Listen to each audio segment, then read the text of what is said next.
HMDA purpose ఏంటనేది మనం ఒకసారి ఆలోచిస్తే సిటీ ఎక్స్పాండ్ అవుతూ ఉంది. సో 7,225 స్క్వేర్ కిలోమీటర్స్ని హెచ్ఎండిఏ పరిధిలోకి తీసుకురావడం జరిగింది. 2008 తర్వాత జరిగింది ఇది.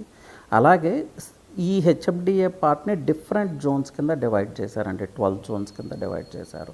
R1, R2, R3, అలాగే conservation zone, forest zone, peri urban zone. ఈ జోన్స్ గురించి నేను మళ్ళీ ఎక్స్ప్లెయిన్ చేస్తాను.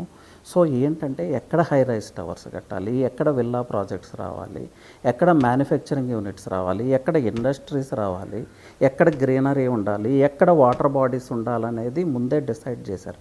అలాగే రోడ్స్ 2031 రిక్వైర్మెంట్స్ ప్రకారం రోడ్ అలైన్మెంట్ ఆల్రెడీ ఫామ్ చేయడం జరిగింది.